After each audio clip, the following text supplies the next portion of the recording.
राहुल गांधी के समर्थन में हाथों में जलती हुई मशाल लेकर केरल में लोग सड़कों पर उतरते दिखाई दिए हैं और अब आपको ऐसी तस्वीरें देश में कई जगह से देखने को मिल सकती है क्योंकि कांग्रेस देशव्यापी प्रदर्शन के बारे में विचार कर रही है। राहुल गांधी को पहले 2 साल की सजा, उनकी सांसदी जाना और उसके बाद में उनका बंगला छीनना, ये सारी वो चीजें हैं जिसके बाद कांग्रेस के कार्यकर्ता एक के बाद एक कई अभियान चला रहे हैं और कांग्रेस एक बड़े आंदोलन की शक्ल इस पूरे विरोध को देना चाहती है। इसी के मद्देनजर केरल, जहां से कि वो सांसद हैं और वायनाड सीट है जहां से उनका निर्वाचन क्षेत्र है, इस वायनाड निर्वाचन क्षेत्र में मार्च का आयोजन किया गया और इस मार्च में बड़ी तादाद में जन सैलाब देखने को मिला। लोगों के हाथों में मशालें थी, राहुल गांधी के समर्थन में पोस्टर्स थे, वी सपोर्ट राहुल गांधी लिखा हुआ था। राहुल गांधी का मुद्दा जो है वह पूरे देश में गर्माता जा रहा है। राजनीतिक विश्लेषकों का मानना है कि कांग्रेस यदि इसे भुना पाती है तो आगामी चुनाव यानी लोकसभा चुनाव 2024 में भी ये एक बहुत बड़ा मुद्दा हो सकता है। इस मुद्दे की खासियत ये है कि पूरा विपक्ष इसमें लामबंद हुआ है।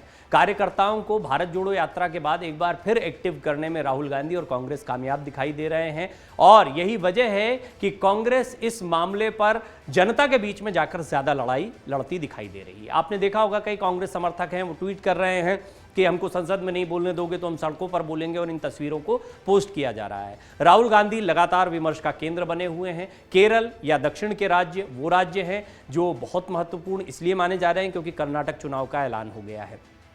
10 मई को मतदान होगा, 13 मई को मतगणना हो जाएगी, यानी इन 2 दिनों में तय हो जाएगा कि कर्नाटक में किसकी सरकार बनने जा रही है। एंटी इनकम्बेंसी से यहां पर बीजेपी जूझेगी। बीजेपी की अपनी रणनीति है, बीजेपी चुनावी मोड में रहती है। बीजेपी ने कर्नाटक को जीतने के पूरे प्रयास किए हैं, तैयारियां की हैं, लेकिन इस सब के बावजूद कर्नाटक में कांग्रेस की स्थिति पूर्व के या जो अन्य राज्य हैं हिंदी बेल्ट के, उनके लिहाज से काफ़ी मजबूत दिखाई देती है। कांग्रेस की यात्रा, भारत जोड़ो यात्रा जब निकली थी तो काफ़ी समय कर्नाटक में दिया गया था। इसकी बहुत बड़ी वजह है कि डी शिव कुमार हैं या कांग्रेस के तमाम जो नेता हैं वो काफी एक्टिव दिखाई दे रहे थे और उनको कर्नाटक में एक बड़े उलटफेर की उम्मीद है। ठीक वैसी ही जैसी हिमाचल प्रदेश में देखने को मिली थी। हिमाचल प्रदेश में भी कांग्रेस काफी कॉन्फिडेंट दिखाई दे रही थी। नतीजों के पहले ही आपने देखा था कि कांग्रेस के तमाम नेता राहुल गांधी से या शीर्ष नेतृत्व से लगातार मुलाकात कर रहे थे क्योंकि उनको इशारा हो गया था या अंदाजा हो गया था कि यहां पर रिवाज कायम रहेगा। अब देखना होगा कि कर्नाटक में क्या होता है।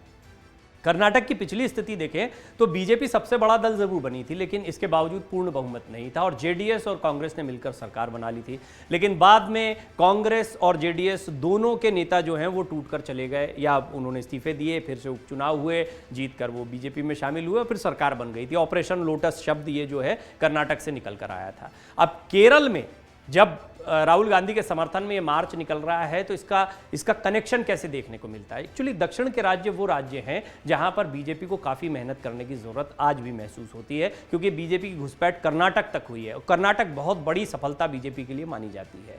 अब देखना होगा कि क्या कर्नाटक कांग्रेस बीजेपी से दोबारा वापस ले पाती है, क्या राहुल गांधी के मुद्दे का असर पड़ता है। बहुत सारी बातें हैं। कांग्रेस के पूर्व अध्यक्ष राहुल गांधी की अयोग्यता के खिलाफ केरल में कांग्रेस और यूडीएफ द्वारा कई विरोध मार्च आयोजित किए जा रहे हैं। इतना ही नहीं, कांग्रेस ने भी लाल किले पर मंगलवार शाम लोकतंत्र बचाओ मशाल मार्च निकाला। इस विरोध के दौरान कांग्रेस के सैकड़ों कार्यकर्ता हाथ में झंडा और पोस्टर लेकर निकले और मोदी सरकार के खिलाफ नारेबाजी करते दिखाई दिए। केरल में यूनाइटेड डेमोक्रेटिक फ्रंट और कांग्रेस के सदस्यों ने वायनाड निर्वाचन क्षेत्र के थिरुवावंदी में कांग्रेस नेता राहुल गांधी की लोकसभा से अयोग्यता के मद्देनजर केंद्र सरकार के खिलाफ मशाल मार्च निकाला। राहुल गांधी की अयोग्यता के खिलाफ निर्वाचन क्षेत्र में कांग्रेस और यूडीएफ द्वारा कई विरोध मार्च यूं तो आयोजित किए जा रहे हैं और इसके वीडियो भी काफ़ी वायरल हो रहे हैं। वायरल वीडियो में आप देख सकते हैं अलग अलग लोगों ने अपने मोबाइल फ़ोन से और तमाम जगह से वीडियो में मशाल मार्च को दिखाया। लोग हाथों में मशाल लिए और देखिए बड़ा ज़बरदस्त जन सैलाब देखने को मिल रहा है। तो निश्चित तौर पर केरल में और दक्षिण के राज्यों में राहुल गांधी की भारत जोड़ो यात्रा को भी जो रिस्पांस मिला था उससे उनकी लोकप्रियता का अंदाजा लगाया जा सकता है कि वहां पर उनको एक बड़े नेता के तौर पर लिया गया है। तो ये दक्षिण के राज्य जो हैं ये कांग्रेस के लिए बहुत महत्व के साबित हो सकते हैं। खासतौर पर कर्नाटक का चुनाव जो है वो तो अब उसकी तारीखों का ऐलान हो ही गया है। राहुल गांधी की संसद से अयोग्यता साबित होने के बाद कांग्रेस लगातार विरोध प्रदर्शन कर रही है और मंगलवार शाम कांग्रेस ने लाल किले पर लोकतंत्र बचाओ मशाल शांति मार्च किया था। इस दौरान कांग्रेस के कई बड़े नेता दिल्ली की सड़कों पर दिखाई दिए। इस विरोध के दौरान कांग्रेस के सैकड़ों कार्यकर्ता हाथ में झंडा और पोस्टर लेकर निकले और मोदी सरकार के खिलाफ नारेबाजी की। इस दौरान बड़ी संख्या में पुलिसकर्मियों को तैनात किया गया था। बढ़ते विरोध के दौरान पुलिस ने कई नेताओं को हिरासत में भी लिया, हालांकि बाद में कुछ को रिहा भी कर दिया गया। कांग्रेस ने कुछ तस्वीरें शेयर करते हुए अपने ट्वीट में लिखा, हर कदम पर हमें रोकने और हमारी आवाज को दबाने की खोखली कोशिशें इस बात का सबूत है कि तानाशाह डरा हुआ है, घबराया हुआ है, हमारे सच से बौखलाया हुआ है, लेकिन हम किसी भी कीमत पर हार नहीं मानेंगे। तानाशाह हारेगा, लोकतंत्र की जीत होगी। वहीं कांग्रेस ने एक अन्य ट्वीट में लिखा, ये मर्डर ऑफ डेमोक्रेसी है। संसद के अंदर और बाहर हमारी आवाज को खामोश किया जा रहा है, हमारे नेता को डिस्क्वालीफाई कर रहे हैं और अब हमें चलने नहीं दे रहे हैं। ये क्या डेमोक्रेसी है। वहीं कांग्रेस नेता श्रीनिवास बीवी ने ट्वीट कर कहा, रात के करीब 10 बज रहे हैं, एक महिला सांसद और IYC की हमारी महिला पदाधिकारियों को दिल्ली पुलिस बिना किसी FIR के बिना महिला पुलिस की मौजूदगी में हिरासत में लेकर पिछले 2 घंटों से दिल्ली की सड़कों पर घुमा रही है। अमित शाह जी, अगर ये आपकी बेटियां होती तो दिल्ली पुलिस का यही रवैया होता। कांग्रेस के पूर्व अध्यक्ष राहुल गांधी को 2019 के मानहानि मामले में सूरत की एक अदालत द्वारा 2 साल की जेल की सजा सुनाई गई, जिसके चलते वो लोकसभा की सदस्यता से अयोग्य करार दे दिए गए। उन्होंने बाकायदा अपने ट्विटर प्रोफाइल को अपडेट करते हुए अयोग्य सांसद भी लिखा, डिस्क्वालीफाइड MP भी लिख रखा है। इसका मतलब आप लगा सकते हैं कि इसको कांग्रेस एक बड़ा राजनीतिक मुद्दा बना रही है। कार्यकर्ताओं को एक मौका मिल गया, हाथों में मशाल लेकर सड़कों पर बड़ी तादाद में कांग्रेस के कार्यकर्ता दिखाई दे रहे हैं। अमर उजाला अब आपके टीवी पर भी।